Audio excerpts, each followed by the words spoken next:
Good. Yeah. So go ahead and introduce yourself. So hi, I'm Louis Allday, and Joseph has asked me here today to talk about a project that I launched last year called Liberated Texts. And then also I think we're going to touch on kind of semi-related but somewhat separate my PhD research to do with the British Council in the Persian Gulf and what I call cultural propaganda. Awesome. So just to start off, if you can tell us kind of the background of Liberated Text, how it came to be, and then how it produced the first volume of collected texts. And then we can talk about one of your articles that I found particularly interesting, which was the Books as Propaganda and kind of the introductory article for the first volume. Oh yeah. So on a very basic level, Liberated Text is a book review website, but not in like most, or as far as I know, all book review websites. It's not just new books, and on the contrary, it's largely for older books that have been. I mean, I want to be very clear that these are not necessarily forgotten books, because I think, obviously within certain spheres, people will know some of these books extremely well, but the point being, they have been underappreciated or overlooked or to some extent forgotten in a more broader mainstream sense. In some cases, and we can discuss this when we talk more specifically about books as propaganda, in some cases they are books that have been actively suppressed. In others, they're more ones that just haven't received the attention or the lasting attention that they deserve because of more structural factors, not necessarily directly targeted at those books. And the thing, it's quite broad in themes and topics, but what links them all is essentially anti-imperialist, anti-colonial themes, and the history of communism and revolution globally. In terms of like I say, they're not necessarily forgotten. Some are more well-known than others, and some are much older than others. Some are more recent and just have not been picked up or not been reviewed. And that's one function that I want Liberated Text to perform, is to provide an outlet for things that either recently when they were released or previously when they were released didn't get the attention they deserve, largely because they weren't reviewed. Or in some cases they were reviewed negatively. And that's another thing maybe we can talk about when we talk about my introductory article, because to be specific, the CIA and others have been specifically aware of the utility and the importance not only of books, but of book reviews specifically. And that's in the sense of both getting books that they want to have more attention in the mainstream, or conversely attacking books that go against their narrative, or just making sure that those books don't get picked up and reviewed. Because one thing, and maybe we can talk a little bit about where this came from, but one thing that's definitely was on my mind as I kind of came up with this project was the fact that it's extremely hard to get a book published that goes against kind of mainstream imperialist narratives, especially to do with kind of ongoing issues. To some extent, if it's kind of historical, you can get away with more. But even then, there are issues. But that's essentially only half of the battle, because let's say you successfully get a book published, and obviously self-publishing and the internet has provided kind of more avenues for a broader range of topics to be published. But that's only half the battle, because if you get a book published, but you don't have your own kind of established standing on social media or other media, and it doesn't get reviewed, it doesn't get put in bookshops, it doesn't even get put in kind of for leftist quote unquote bookshops, because they tend to be run by anarchists or trots or whatever. a book can essentially just not ever really be picked up beyond the kind of core following who might be aware of it already. So, and I stress, I'm not naive enough to think one website and one, annual published reviews is going to be enough to single-handedly change that, but I hope it could be a small pushback against that.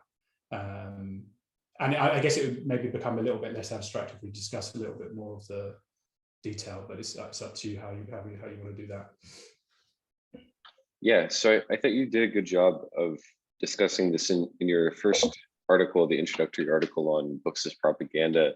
Especially at the end, you mentioned Domenico Losota's book on Stalin and kind of the entailing controversy with that and its English publication being denied by Verso Books, which I think is a good example of what you're saying with respect to how politicized the publication process can be, even for someone like Losota, who is pretty well known and has published many books. But I'm curious on kind of the two fronts that you analyze books as methods of both themselves conveying propaganda and being used as tools of propaganda, and then having to be kind of quelled for their potentially revolutionary effects or potentially counter hegemonic narratives or dissenting narratives. And the one you focus on in the beginning, at least, is Kwame Nkrumah's neocolonialism and kind of how the CIA played a role in monitoring this book's availability in the United States. So can you talk a little bit more about the research going into this and also tell the story a little bit for people who are unfamiliar? Yeah, definitely. So, I mean, I guess the broader context to all of this is a realization on my part, probably, I don't know, at some point in the last few years, that most of what I felt to be the most insightful, most beneficial, and kind of clearest and sharpest analysis I was reading in books was not from new books, and not always from especially well-known books. So that's the kind of broader context that I started thinking about this and being struck by the difference in insightfulness and clarity between, I'm not for a second suggesting that good stuff is not being written right now. It is, but there is a generally different tone and quality, I would say, certainly in some fields and in some topics. So that was one thing. Then the other thing is, I guess, as I kind of lost some of my own naivety to some extent and learned more, a growing awareness of severe problems with what people would term leftist publishing or leftist publishers. And I'm primarily speaking about the Anglophone, basically US, UK audience, primarily, because they dominate anyway in English. And then considering, like you say, for example, how political it is, which books get translated and which don't, which books get reviewed at all, or which books get reviewed positively or not, and which books the author gets invited onto the, I don't know, Jacobin's podcast or not, etc. And the way these various things interlink. And then a kind of specific spark for me, which kind of linked a lot of these things together that were already kind of brewing in my head, was when I was reading a book called The Threat to Reason by Dan Hind. I don't know, at some point in the last four years, something like that. It's not actually the main thrust of the book, but it makes a reference to the CIA's control and influence over the publishing industry during the Cold War, and gives some very specific examples. And what it was referencing was something called the Church Committee, which again, in some circles, is a pretty well-known thing. But I think that was the first time I'd heard of it. Basically, the Church Committee was an internal Senate investigation into the activities of US intelligence agencies, I think the investigation kind of went on throughout the duration of 1975, and then the findings were published in 1976. And it's on the Senate website, the full report, which is hundreds of pages. It's the main reason we know about MKUltra, COINTELPRO, Operation Mockingbird, Operation Family Jewels. It's one of the most important kind of public domain documents about US intelligence activities. I'm assuming most of the people that would be likely to be watching and listening to this would probably know what those things are. If you don't, and you're listening, I would encourage you to look up what those operations were. I was already aware of most of them to some extent, but what really struck me was the section to do with publishing, because it makes very, very clear I mean, suppose I was going to say influence, but it's almost more than influence, really. It's control, CIA direct control over book publishing, and it gives kind of broad brush details of what that control extended to, which I'll read a couple of them now.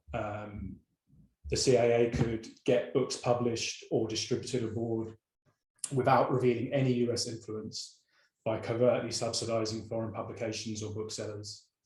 It could get books published which should not be, quote unquote, contaminated by any overt tie-in with the US government, especially if the position of the author is delicate. It could get books published for operational reasons, regardless of commercial viability. It could initiate and subsidize indigenous, national, or international organizations for book publishing or distributing purposes. And it could stimulate the writing of politically significant books by unknown foreign authors, either by directly subsidizing that author or indirectly through literary agents and publishers. And like I say, that's just a kind of broad brush. It then gives more detail. So, for example, before the end of 1967, the CIA had produced, subsidized, or sponsored in some way over 1,000 different titles. And what I found very interesting is only 25% of those were written in English. So you've actually got evidence of the CIA having an immense global network of publishing in multiple languages.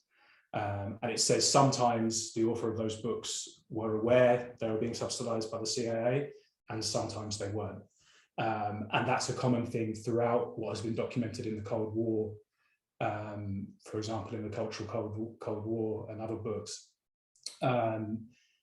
that much of the Anglophone left, not solely, but predominantly or particularly the Anglophone left, was in some way subsidized, sponsored or shaped by the CIA and other intelligence agencies.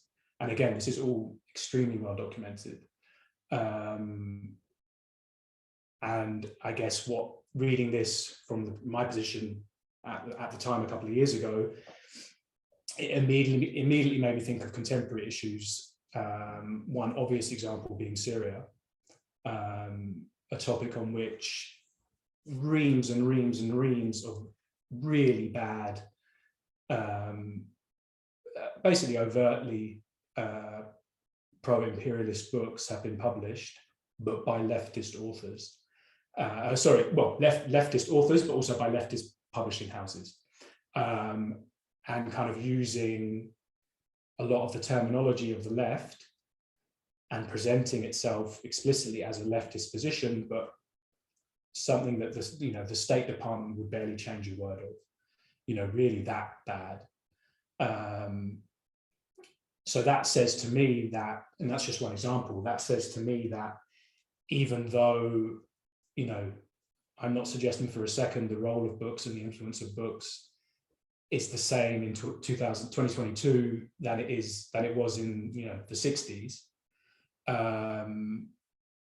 but they're still significant. And the idea that another thing that the Church Committee revealed, by the way, was the extensive infiltration of academia by the CIA, which is obviously directly linked, because a key way that a book gets sales and gets read and gets influence and influences discourse and people is by being added to reading lists. There's obviously a whole other debate about the influence of academia and, does it matter if students read that or not? That's a kind of separate thing. A way in which a book can get longevity and exposure and sales is by being recommended and added to curriculum.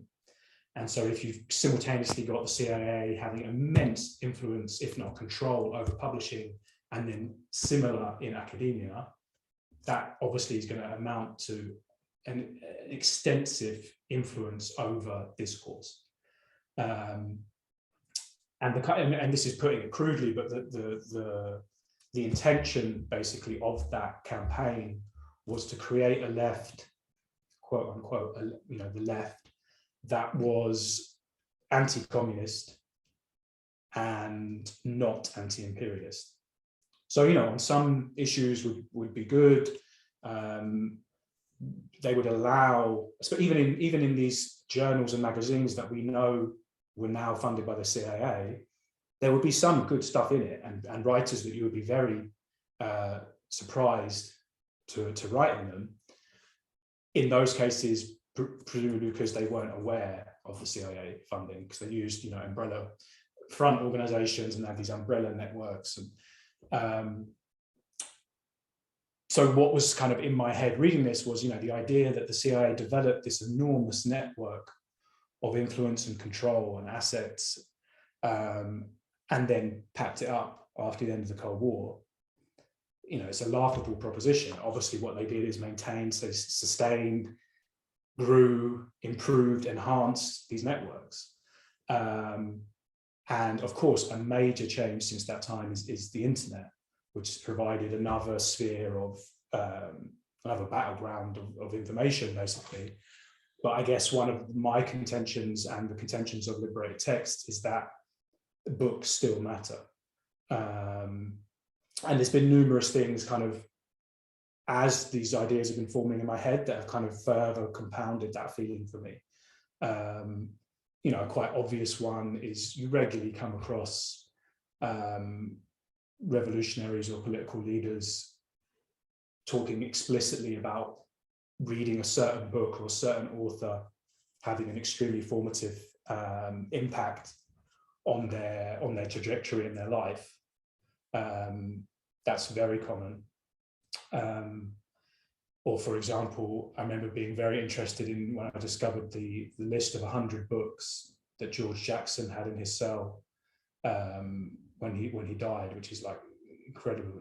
Again, that's online. If you haven't seen that, I'd recommend looking it up. And then directly linked to that, I remember reading a few years ago that a really good book called Black Against Empire, which is a brilliant account of the Black Panther Party, is banned in the California prison system.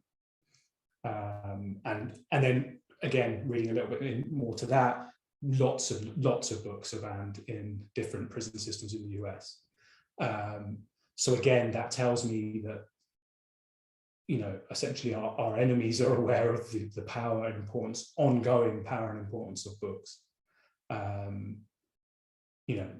I'll stress that's not to say, because I think some people would probably push back on that contention to some extent because of the way in which people take in information and the kind of dominance of, essentially the internet and specifically social media, which I think has done all kinds of things to our attention spans and the way that we take in information.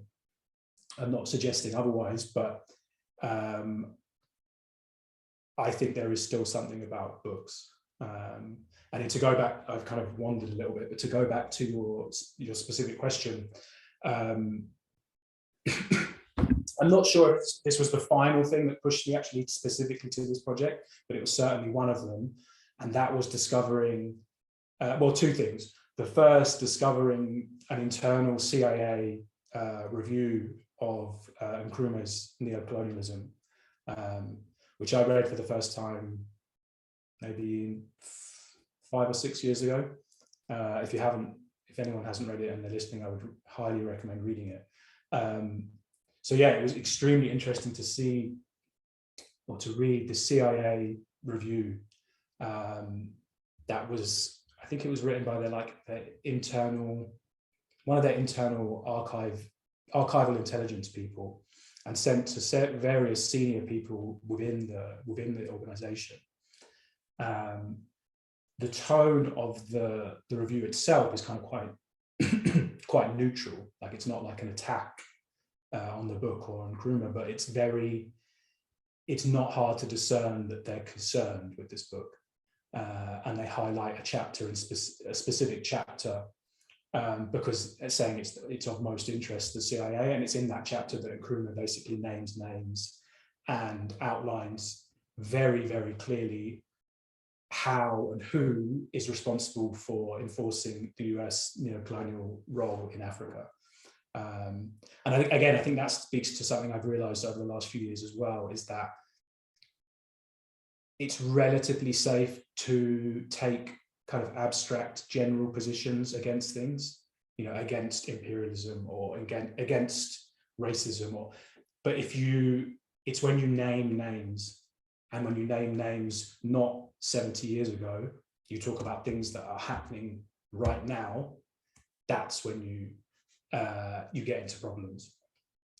And the Nkrumah book is a perfect example of that, because that review, so that book came out in 1965, and I think that review was in November 1965, maybe December 1965. In February 1966, Nkrumah was deposed in a CIA arranged coup. So then I began wondering, is there a connection between this review and the coup happening 3 months later? And then I especially started wondering that because the review ends by saying copies of this book have been sent to X, Y, and Z, and one of the departments mentioned is the Africa department of the CIA's covert ops department.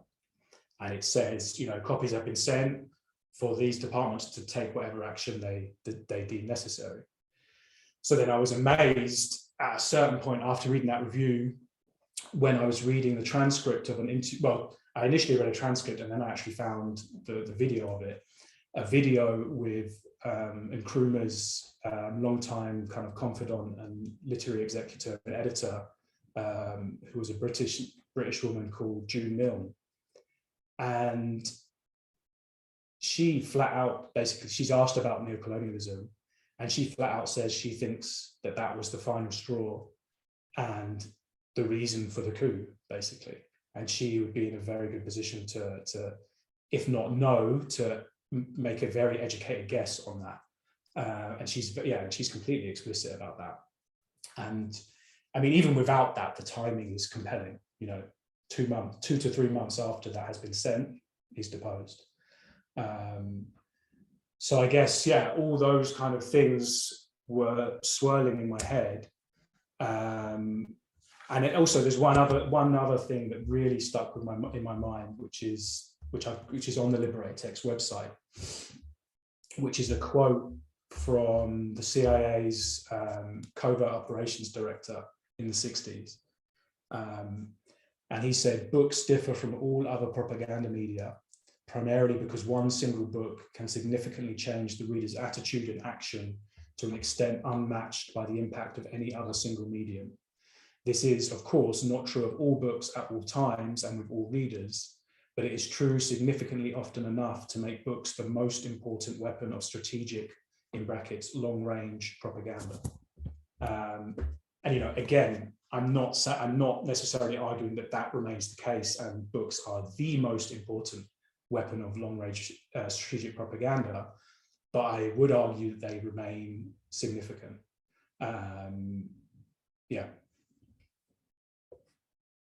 Well, thank you so much. That was really a very comprehensive overlook, and it made me think about a group that I'm kind of familiar with, which is the Congress for Cultural Freedom, which was founded in the 50s, and as he said, right. Yeah, and very overtly funded by the CIA from its origins. But also, I think that speaks to, I think, the most important part of with respect to books today, which is uh, who's reading books today. I think, as you pointed out, is going to be, especially from these leftist book publishers, is going to be people on the left or people who already think they're on the left or trying to learn more and whatever, consolidate their leftism, whatever. And it definitely shapes the contours of what is acceptable on the political left in the United States, in the West.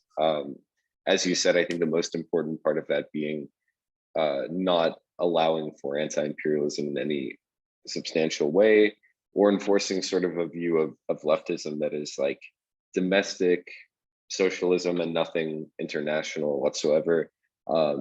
Certainly not an anti-Zionist left or a pro-Palestinian left, or as you mentioned with Syria, um, a left that's willing to kind of accept the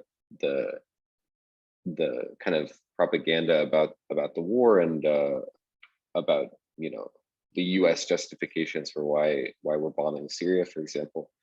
And I wanted to kind of go more into that topic because I know you also wrote a monthly review article about Syria and kind of about the propaganda on that subject. So kind of maybe take a slight detour and just talk a little bit more about that, because I'm curious about how this relates to new media. I know the focus is on books predominantly, and if you could mention a little bit more about the books that are written on that subject, because I think this is an important point to show how the remaining kind of readership of these texts is still kind of the potentially political and potentially anti-imperialist left, but that's getting very restricted by what's willing to be put out there into readership for leftists in particular. And Syria, I think, is a great example of that, and shaping how we understand the situation, what we're willing to criticize in the United States, for example. So yeah, if you could talk a little bit briefly about that, and then we can shift into the next subject. Yeah, sure. So, I mean, again, this is so before I established liberated text. At some point in the last 2 years or so, maybe a little bit more longer, I went to a very, a very large and in some ways very good bookshop in London called Foyles. It's huge, you know, it's multiple floors. Like I say, in many ways, it's a good bookshop. I went to, so it's large enough and has such a range of topics that it actually has like a Syria, maybe not a Syria section, but it had a Syria shelf.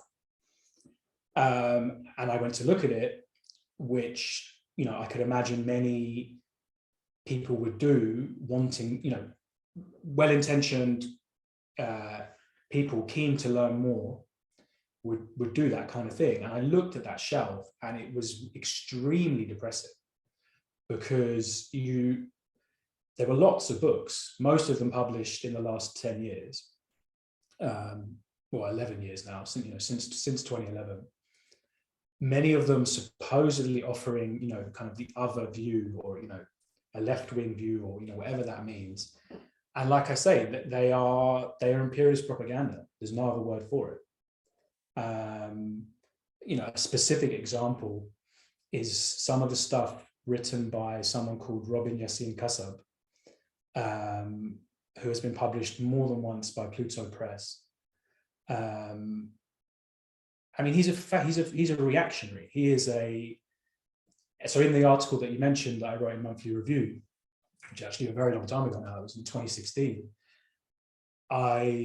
he's one of the people that I focused on, kind of used as a bit of a, I looked at a few people closely to kind of make a broader point about a lot of the voices that were being portrayed as, you know, the left position on Syria.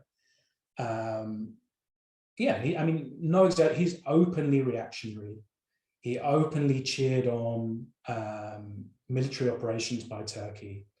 I mean, he's so like anti-left that, you know, he was part of the attacks on Corbyn, for example. You know, he wasn't even like a social democrat, which is what Corbyn was. He was violently anti-Corbyn. And I think at one point basically tweeted calling for him to be killed, in other words, like really deranged stuff.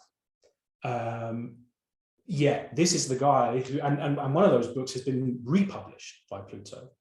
And I've actually seen, in the wild, I've seen people reading that book. One time I actually went up and spoke to the person and tried to kind of caution them, which I think they were receptive to in some ways. But my point being that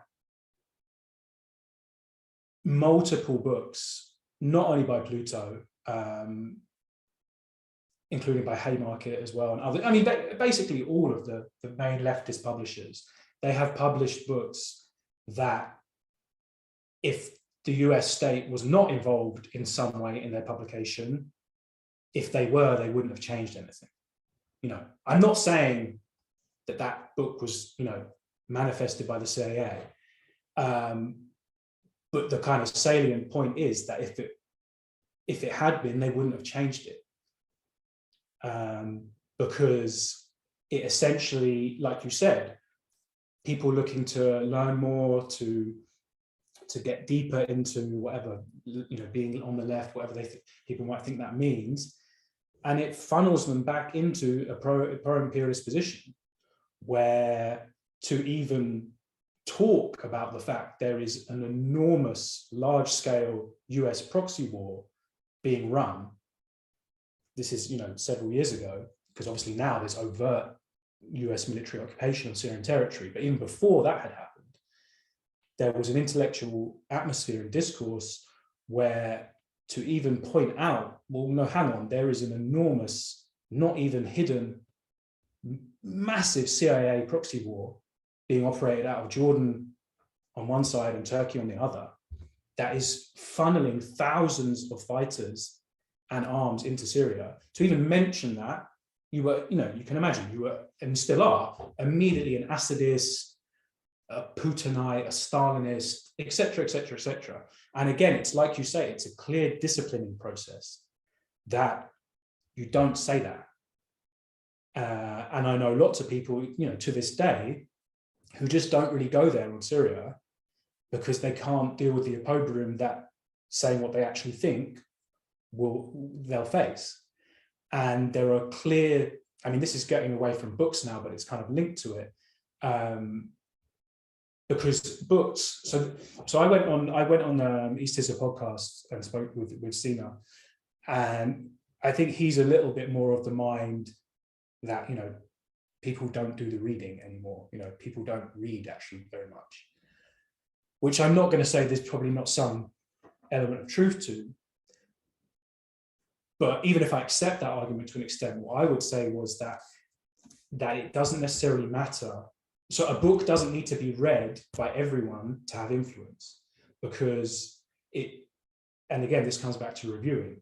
If a book is reviewed widely and spoken about on podcasts, extracts are tweeted online, etc., etc., etc., it has a disproportionate influence and role in setting the limits of discourse and the parameters of discourse, even with people that haven't read it. And it gives the authors of it credibility, because I've been published by Pluto about Syria, so my position on Syria supposedly is valid and is a left position. And one of the ironies of that article is that I said, obviously, by virtue of writing this, I'm going to be attacked as an Assadist, as X, Y, and Z, and inevitably I did, and I still am pretty much every day at by someone. And it's just meaningless. It's just nonsense. It's just intimidation to try and get people to shut up and to go, do you know what? I can't. I'm not going to do this. And it's unfortunately quite effective, especially when some people involved are extremely aggressive and actually carry out practices of intimidation to get people to be quiet. And yeah, that's that was one of the foremost things in my mind when I was reading this historical stuff, that made it very clear to me that this is a phenomenon that has not cease to be relevant and remains ongoing. Because Syria is something that I've written about, and I actually lived in Syria. People often ask me, "Oh, what should I read?" And I struggle to recommend things because what I find myself doing is saying, "Oh, don't read X, Y, Z," which is a very unsatisfying answer, and it's also unsatisfying for me that there are so many things that I know well-meaning people will end up reading. And be extremely misinformed deliberately as a result. I probably gone on enough about that. Well, no, it's a very good point, because I think with respect to books, for example, right now I'm reading Walter Rodney, the new Walter Rodney book that they published about his lectures on the Russian Revolution, just to take this as an example. And he talks pretty consistently about how during the Cold War, after a certain point, pretty much every American author, even on the left, who wrote about the Soviet Union was in some capacity fulfilling some, like, it wasn't even that they, as you mentioned, were explicitly funded by the CIA. In some instances, they are by like the Hoover Institution or whatever. But in most cases, it was like the institutionalization on the left of a certain view of the Soviet Union, or the institutionalization on the left of a certain view of X situation or whatever, that comes from being disciplined into believing that that is the proper way for the left to view this. So it kind of becomes more of like a psychological reaction, I guess, to, I can't go that far. As you said, going that far is kind of the way people frame it. I hear that all the time, people being like, I'll take that, but I can't go that far on something. So I think that speaks to kind of the way that it's no longer like a big conspiracy that the CIA is funding every single podcast or every single new media, whatever, but it's really more about how we kind of psychologically discipline ourselves. I think that's an important point, because obviously a bad faith reaction or kind of argument or counter argument to the kind of things that I'm saying is, obviously, conspiracy theorist label, but the idea that I'm saying that every single author I'm referring to was, directly funded by the CIA and fed lines by the CIA, obviously not. Right. I mean, as the Church Committee says, there are some instances where it is very direct. There are. And I would imagine that is still the case. One example that I didn't mention earlier, which again I found quite compelling, is there was an example of a book that was commissioned and paid for by the CIA, I think knowingly, on the author's behalf, being reviewed in the New York Times by another writer who was also commissioned and paid by the CIA. Anyone who knows anything about the New York Times would not necessarily be surprised by that. But I found that quite compelling. But again, it's not always going to be direct like that. It's about the broader intellectual atmosphere and acceptable parameters of debate that are fostered. That it doesn't even need to be that direct. Because, now in 2022, we're talking about decades and decades and decades of this. And done in a very, very smart way. So it often doesn't need to be so direct. Another person I spoke about in that 2016 article is a, supposedly Marxist academic called Gilbert Achard, who works at SOAS. And he's a prominent figure. He's published multiple books. In some circles, he's considered a serious voice to listen to on the Middle East, on Marxism, on Orientalism, on various topics. And his position basically on Syria has consistently been, and his position on Libya was equally despicable. His position on Syria has been like, it's the fault of the US for not sufficiently arming the rebels, quote unquote.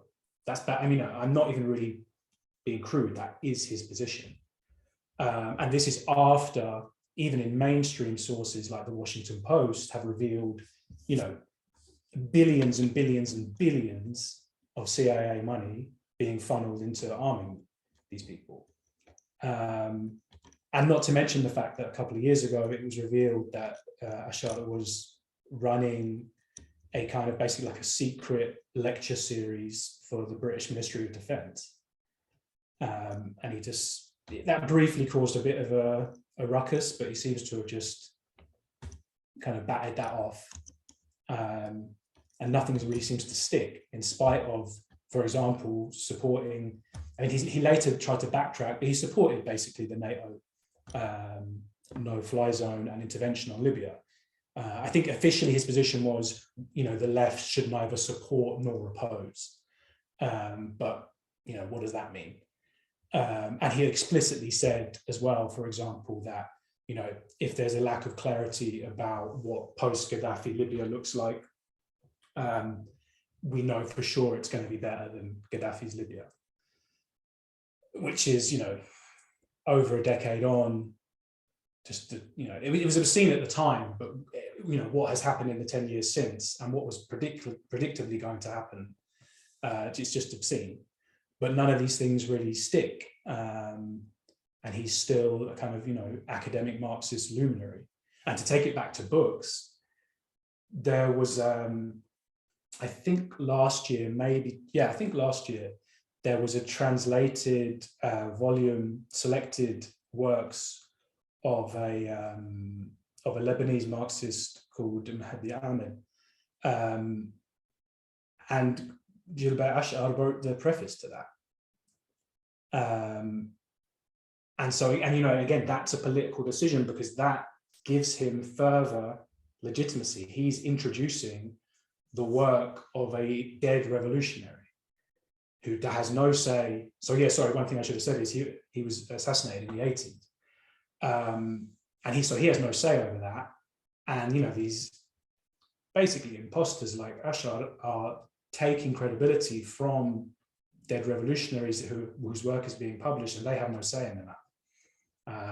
And again, that's a decision of the people involved and of the publisher. Anyway. Yeah, and I think it's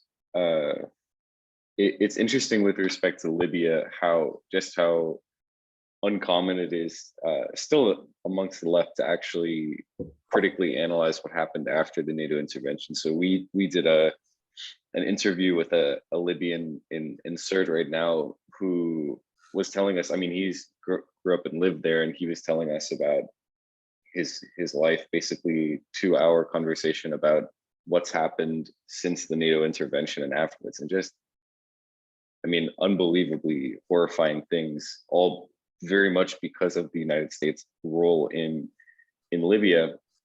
But this kind of thing is not really popularized in any way. Like it's still very difficult to get that kind of narrative about Libya even. And then and like you said, it's fascinating because like the best you'll kind of get from people is this kind of tepid, like, oh, we should neither this nor that, we should, or you get people kind of being like, I'll be neutral in this situation, like I think it's bad.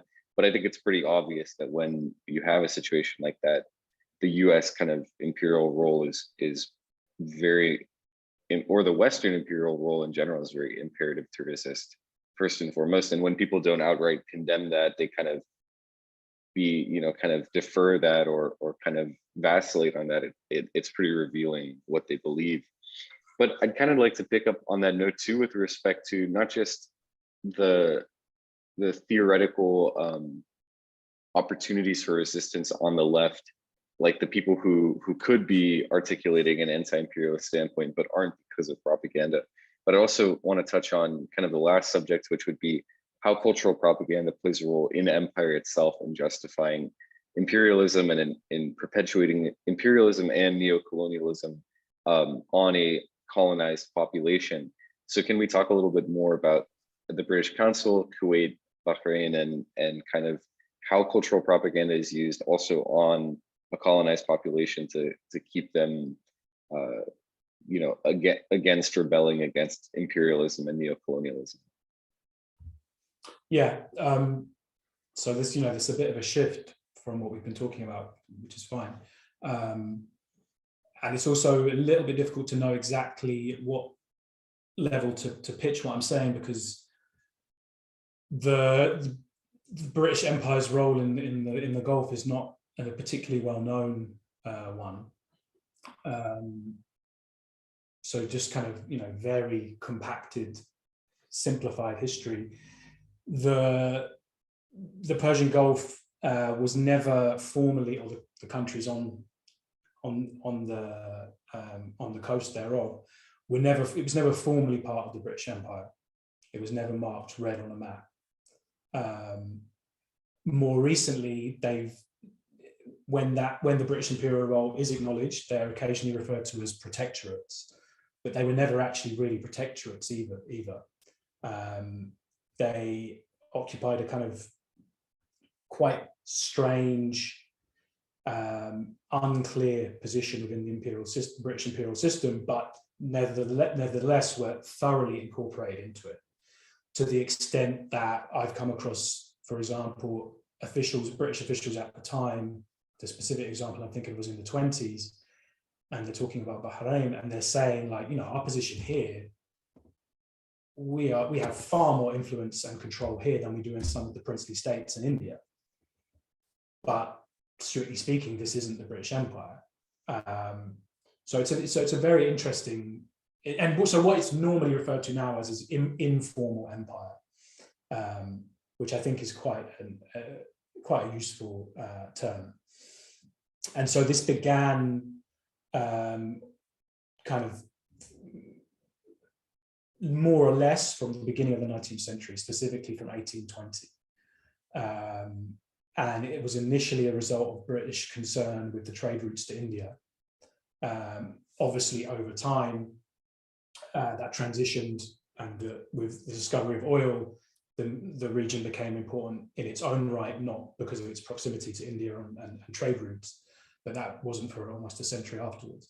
And so in 1820, the British destroyed the fleet of the kind of local rival power, which was a tribal confederation based in what is now one of the Emirates of the United Arab Emirates, Ras Al Khaimah. They were called the Qawasim. And it labeled them pirates. And the topic of piracy is a very interesting one, because that excuse is still used by the British to this day. I think at some point in the last 2 years, a British government minister spoke about Iranian piracy in the Gulf. So, 200 years later, they're using the same excuses. And in many ways, it was the British that were the pirates. And they used that label to delegitimize the actions of local actors that they wanted to dominate. I'll leave it there. Basically, they then enforced a treaty on the various tribal families along the coast, and then throughout the 19th century signed a kind of supplementary treaties with them. And what essentially those treaties did is gave Britain control over foreign relations, made them give up the right to wage war at sea, made them promise not to allow any other European imperial powers into the region, be it Portuguese, French, Dutch, whatever. And in return, Britain would guarantee their right to rule.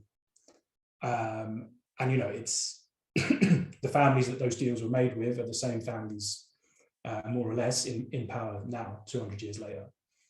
And Britain's role in the Gulf is still very, very, very, very prominent, and in some countries more than others, still influential.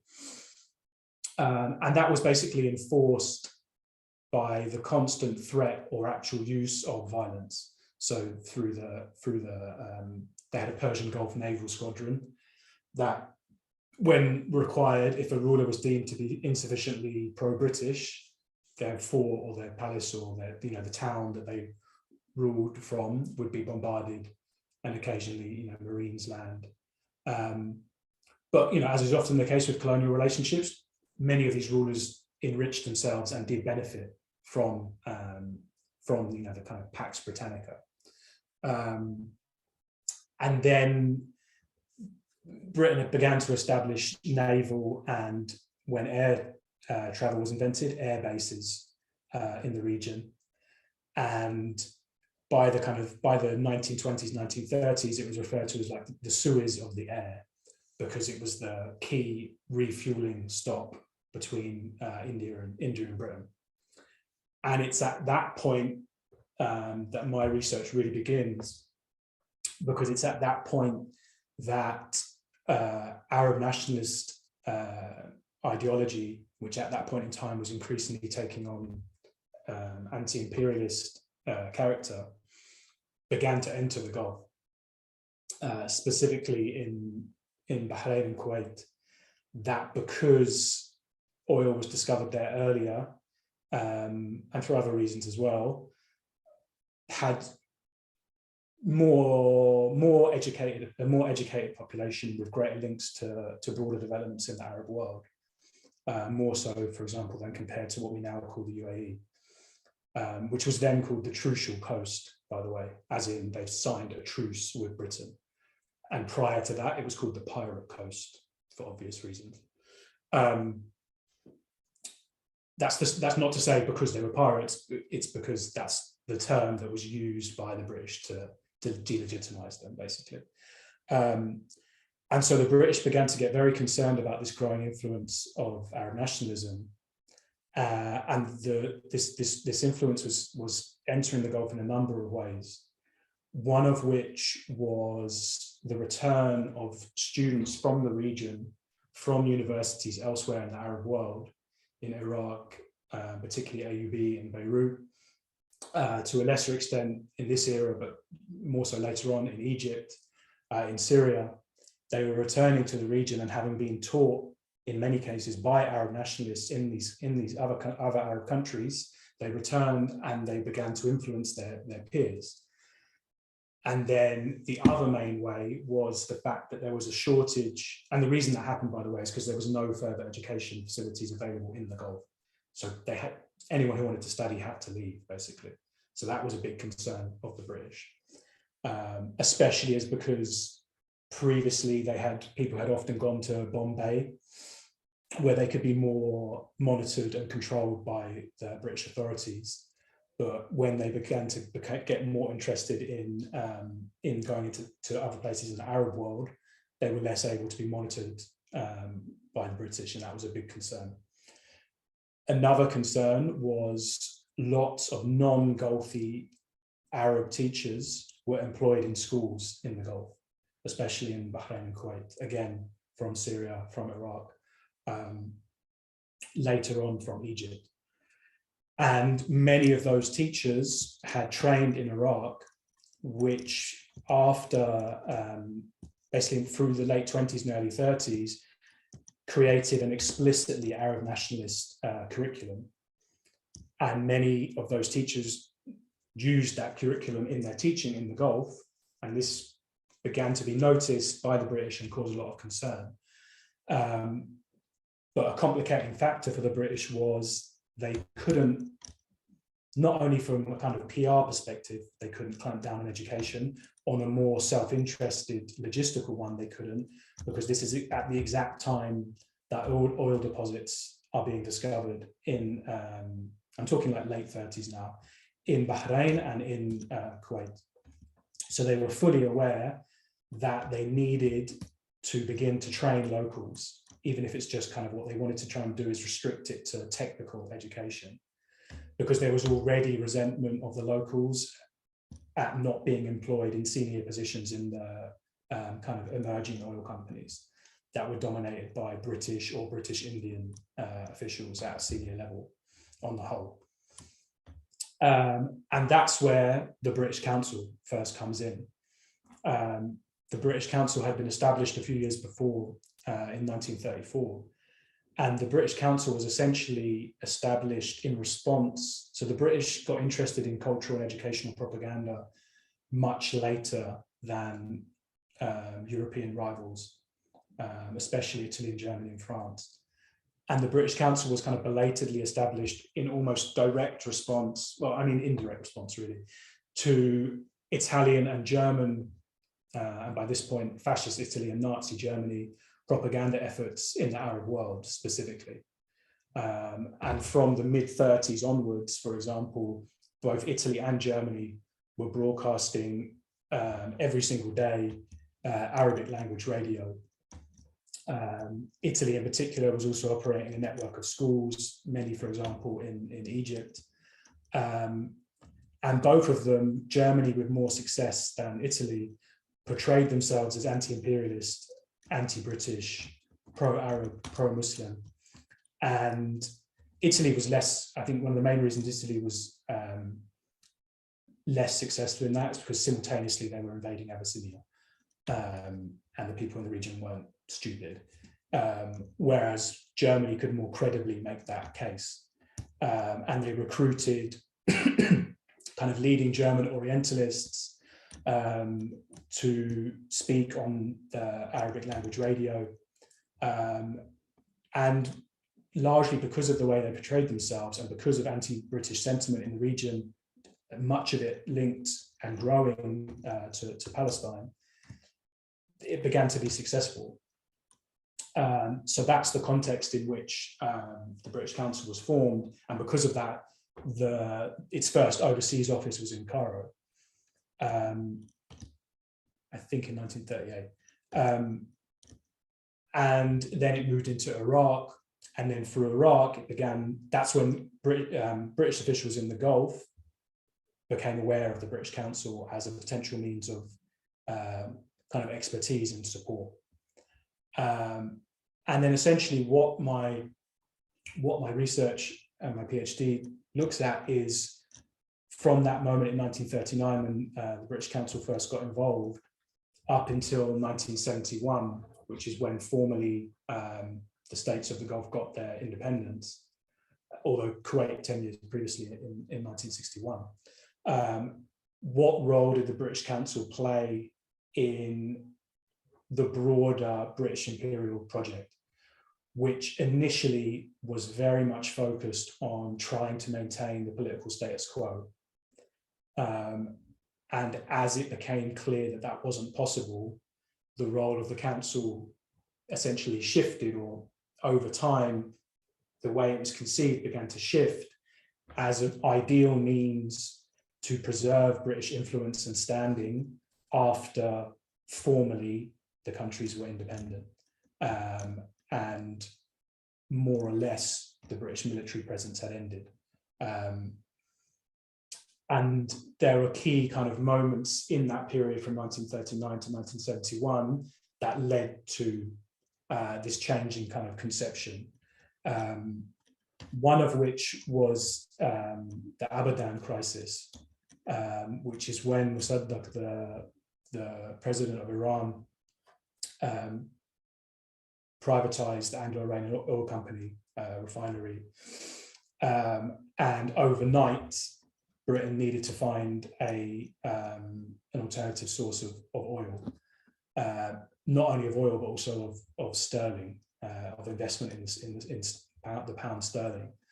And the kind of cliched, the cliche of, oil-rich overnight, that is probably most true of Kuwait at that moment in time in the early 50s, because immediately the British demand for Kuwaiti oil rocketed. And not only that, there was a renegotiation of the profit sharing agreement, and it matched the US-Saudi Aramco agreement, which is a 50-50 agreement. So almost literally overnight, Kuwait is not only exporting infinitely more, it's getting more money from what it is exporting. So Kuwait, from the mid-50s onwards, basically becomes absolutely fundamental to the British national economy, not only from the perspective of the oil supply, but also because, and the British pushed for this very strongly, they reinvested much of that oil revenue into the sterling area. So it became in two ways extremely important for Britain. And consequently, the role of the council became more important. And that was recognised at this most senior level, by the kind of prime ministerial level from the late 50s onwards. And that kind of concern grew again in 1956 with the Suez Crisis, which is when, if anyone doesn't know, when conspiring with France and Israel, Britain, France and Israel invaded Egypt following Nasser's nationalization, of the Suez Canal a few months earlier. It was a complete disaster. The US opposed it. Britain was forced to withdraw militarily. It was like a huge national scandal and embarrassment. And it's at that moment that many people, imperial strategy started to change, and people began to realize that the maintenance of the political status quo in Britain's position in the Gulf was not sustainable. It didn't happen overnight, obviously, but that began to happen.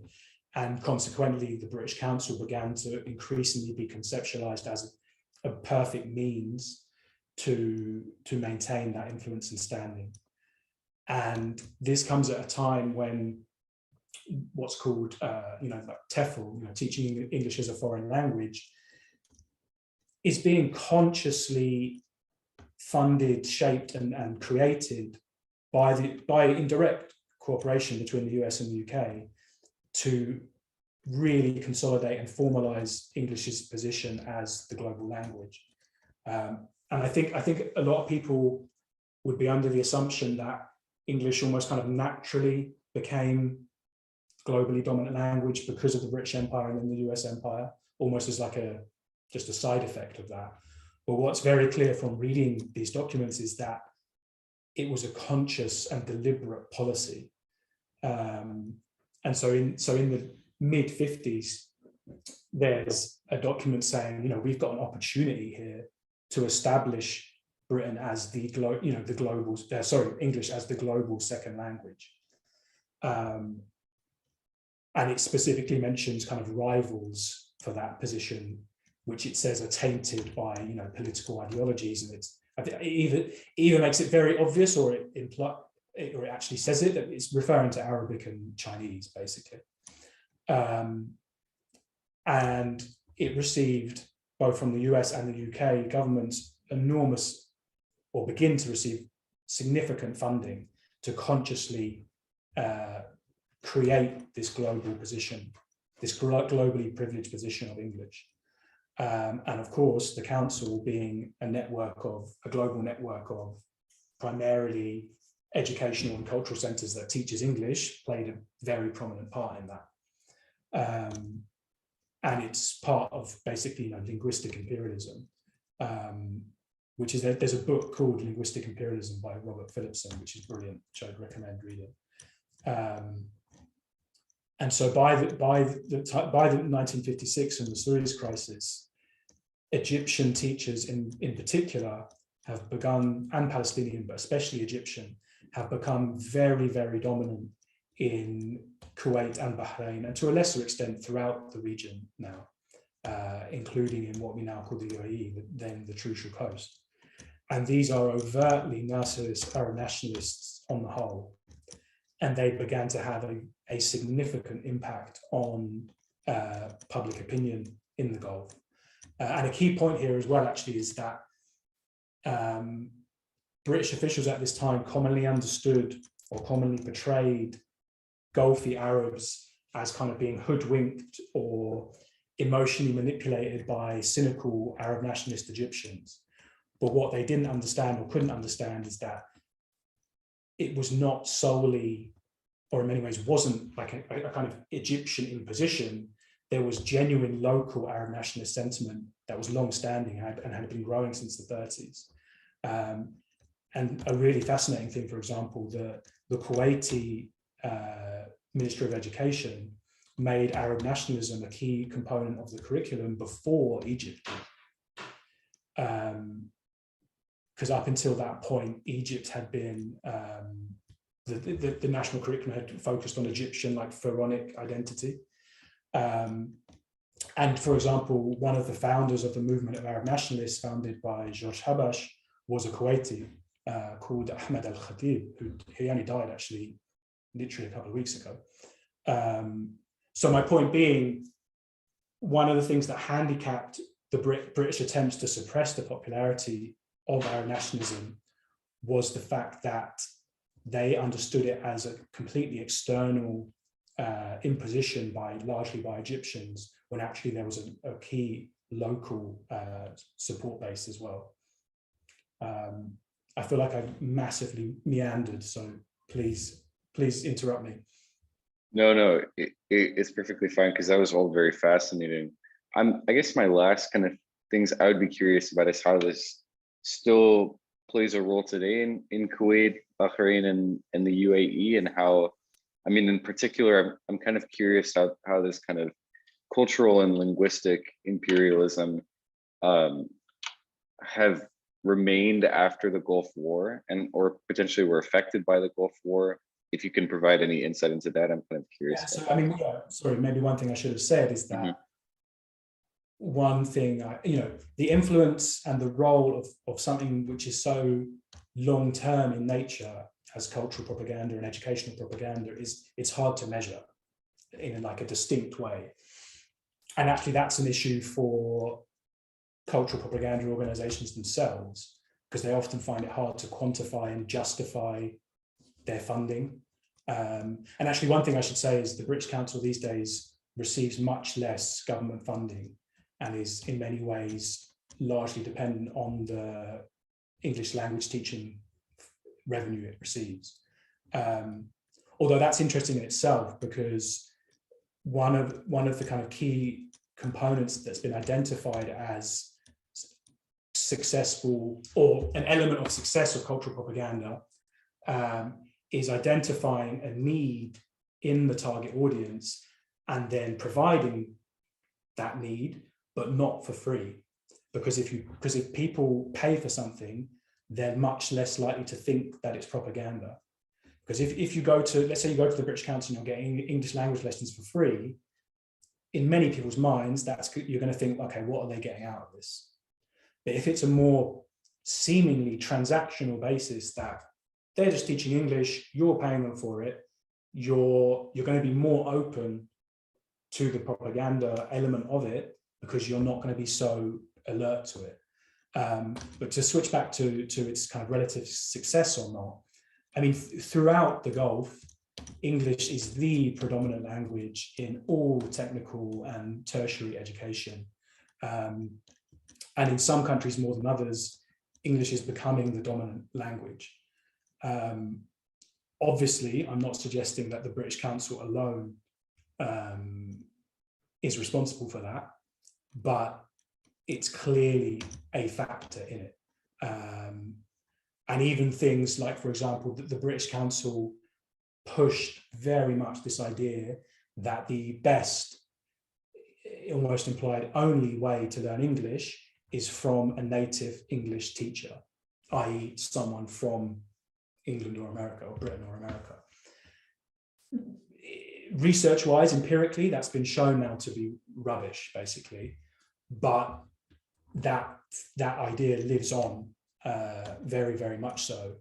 And essentially, not solely, but largely white, Anglo-American, I guess probably Australian in some ways, teachers benefit from that massively.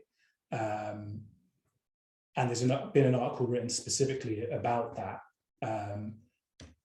and about the role of English in the Gulf. And it name checks the council as being involved, but it says that it only really began after 1973 and the oil crisis. So one of the things that my PhD shows is that, yes, definitely the British Council has been involved, but it didn't begin after the oil crisis in 73. It began 4 decades earlier. And the foundations for that prominent council role that maintains to this day has centres throughout the Gulf that are very, very, it's not at all, I know many of my friends in the Gulf, they learned their English at the British Council. It's very, very common. And that network of centres, basically that was established post 1968, when Britain announced it was leaving the region, there was a flurry, there was an expansion, a rapid expansion of the council that had been under discussion for years, and centres were established all around it. And like a really obvious example of this new kind of found role for the council, when the ruler of Oman was deposed and Sultan Qaboos was installed by the British in a coup in 1970, it was not portrayed as a coup, obviously. It was portrayed as like an internal family business, which it had done 4 years previously in Abu Dhabi as well. Almost immediately post the installation of Britain's man, which was Sultan Qaboos, who only died last year, the council moved in as a key component of Britain's technical assistance to the new regime of the new enlightened regime of Sultan Qaboos, and was immediately helping various different ministries. So it's hard to quantify because of the long-term and kind of disparate nature of these things, but I essentially conclude that I think in many ways it was successful. So for example, I came across a reference to Edward Said visiting, he doesn't name the university or the country, but I suspect it's probably Kuwait. He recounts an anecdote of visiting, he's asked to visit an English language department or an English department of a university in the Gulf. And he says he's amazed because English is by far the most popular subject at the university. But then is kind of simultaneously dismayed for two reasons.